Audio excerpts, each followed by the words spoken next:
tidak akan minta maaf sepotong kata pun di mana saya menistakan agama. Agama siapa yang saya nistakan? Salam sahabat semuanya, channel Dukung Pelayanan hadir memberitakan berita kesukaan, mengabarkan kabar baik bagi semua umat manusia. Dukung terus channel Dukung Pelayanan ini dengan like, subscribe, dan aktifkan tanda lonceng agar banyak orang mengetahuinya. Terima kasih. Saudara-saudara, ketika saya tidak mau disuruh oleh pengadilan, oleh oleh jaksa untuk meminta maaf atas tuduhan yang mereka lakukan kepada saya. Saya bilang saya tidak akan minta maaf sepotong kata pun dari apa yang saya lakukan, karena Yesus Kristus tidak pernah minta maaf kepada siapapun di dalam pemberitaan firman. Di dalam pengajarannya, Yesus tidak pernah minta maaf. Saya cuma memberitakan kebenaran firman Tuhan, kok harus minta maaf? Lalu mereka menuduhkan saya penistaan agama.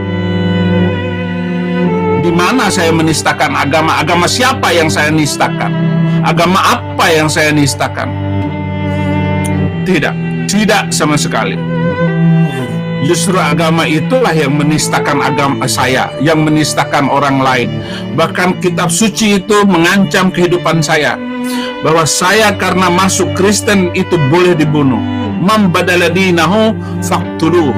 Barang siapa yang menukar agamanya harus dibunuh. Loh, orang mau agama apa terserah. Undang-Undang Dasar 45 pasal 29 menjamin kemerdekaan saya untuk menerima agama apa saja.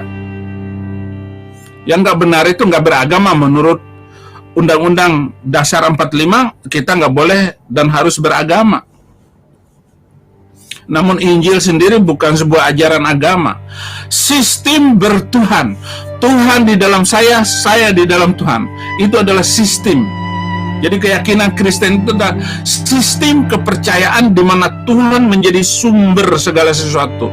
Tuhan menjadi aspirasi yang kita perjuangkan, karena Tuhan itu mengajarkan kebenaran, mengajarkan kebaikan, mengasihi sesama manusia.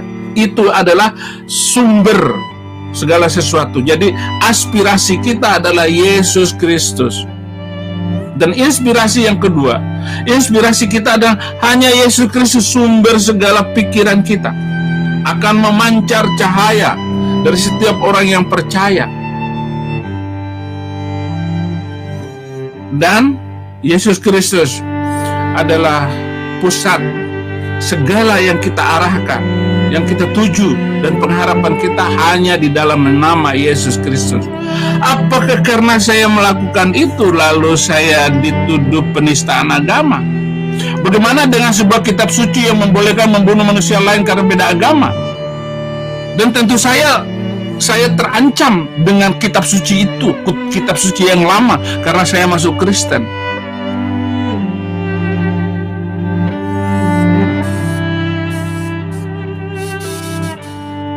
Pak Saifuddin Ibrahim di penjara, nggak kapok-kapok. Apa urusannya? Tidak ada urusan apapun di dalam kehidupan saya sebagai orang Kristen.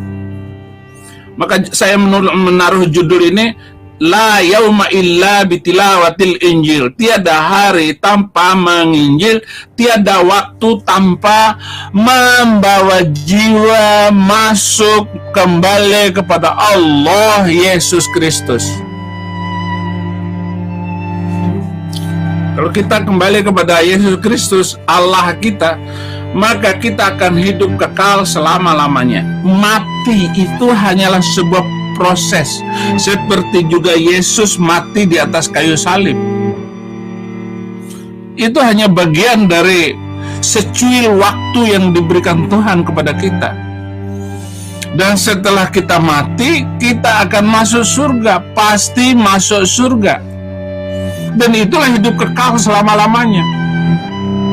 bukan di dunia ini, saudara-saudara. Hidup itu bukan di dunia ini. Kamu adalah manusia sorgawi. Jadi orang Kristen itu manusia sorga yang diizinkan beberapa waktu saja hidup di dunia ini, hanya sebentar. Nggak lama, hanya sebentar. Ya paling lama ya 70 tahun, 80 tahun itu sudah terseret-seret, terkeok-keok.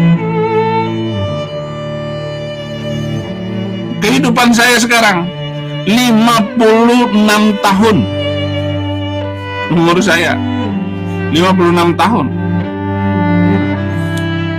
Sudah lemah kondisi tubuh, pikiran sudah mulai melemah, mata sudah rabun, gigi sudah ompong, semangat sudah menurun. Tetapi karena roh kita ini bersama Yesus Kristus, itu yang menolong saya masih tetap semangat untuk memberitakan Injil. Bukan berarti saya masuk penjara itu sebuah penistaan, penghinaan terhadap kehidupan saya. Bukan sama sekali, nggak ada kaitannya. Itu kan hukum dunia, hakim dunia. Hakim dunia itu berbuat semaunya. Undang-undang apa saja, pasal karet dipakai. Undang-undang penistaan agama itu hanya 2 tahun, tetapi hakim memutuskan vonis untuk saya 4 tahun. Lucu sekali, saudara-saudara. Saya hanya cerita, bukan menyesal terhadap apapun. Justru saya bersyukur kepada Tuhan Yesus. Saya bisa dipenjarakan karena nama Dia, karena Yesus Kristus. Semua orang tahu Saifuddin Ibrahim dipenjarakan karena Kristus Yesus atas tuduhan penistaan agama. Sama dengan Yesus Kristus waktu itu. Dia telah menghujat Allah, katanya. Yesus bilang saya anak Allah. Marah mereka. Kalau sekedar mengaku Nabi ke-25, lalu Paul Zhang mengaku Nabi ke-26, belum apa-apa. Saya anak Allah, saya anak Tuhan Yesus. Masa mengaku anak Tuhan lalu disalibkan? Enggak lah. Mari kita memperbaiki bangsa kita ke depan agar bangsa ini waras, sehat mentalitasnya. Dia tidak lagi membela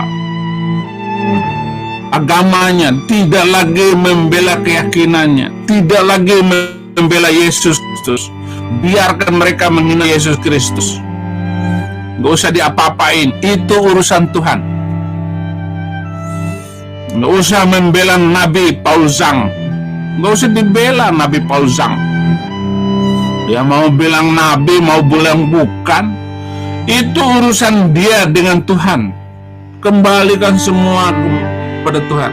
Tetapi yang kita bela adalah kebenaran hidup sebagai warga Indonesia. Dan hari-hari saya adalah hari untuk memberitakan Injil. Hari ini banyak ada yang mau masuk Islam gitu. Nah, saya dipertemukan dengan anaknya. Kemarin ada yang sudah masuk Islam 3 orang, hari ini minta dibaptis. Balik lagi, saya jelasin semuanya. Saya terangkan kenapa Yesus itu Tuhan. Saya mau tanya Pak Pendeta tentang Trinitas. Saya bilang Trinitas itu tidak ditulis di dalam Alkitab, di dalam Injil nggak ditulis. Justru Al-Quran yang menjelaskan dengan lancar tentang Trinitas itu. yaitu An-Nisa ayat 171. An-Nisa 171 itu menjelaskan Yesus itu Rasulullah, yang kedua Yesus itu kalimatullah, yang ketiga Yesus itu ruhullah. Nah, ini sudah trinitas yang dicari, yang diajarkan di dalam Alkitab, di dalam Injil itu. Sebenarnya Al-Quran tentang trinitas itu yang paling jelas.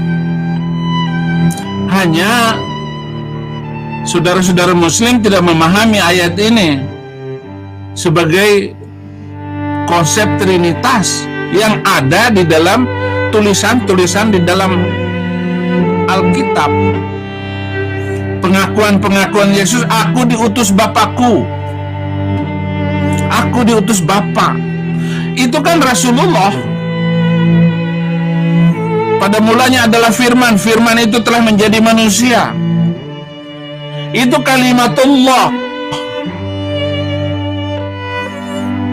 Lukas 4 ayat 18, Roh Tuhan ada padaku, itu namanya Ruhullah.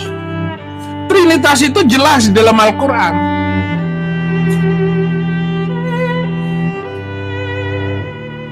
Itu saudara-saudara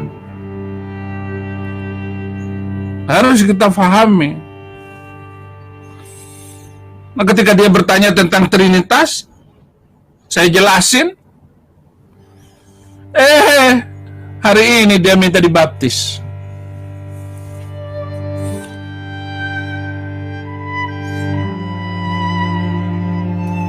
Ada lagi satu kelompok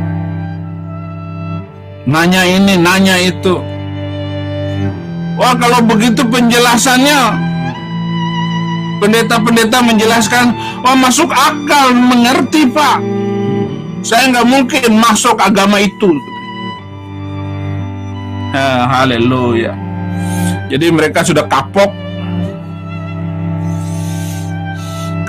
beragama itu karena undang-undang, aturan, hukum bisa berakibat ambivalen dan hidup menjadi munafik. Kamu rajin nggak sembahyang? Nggak pernah Pak. Nah lo sekali nggak sholat zuhur masuk neraka 29 tahun kok. Sekali loh. Kalau 100 kali berarti masuk neraka 2900 tahun. Nggak kapok loh.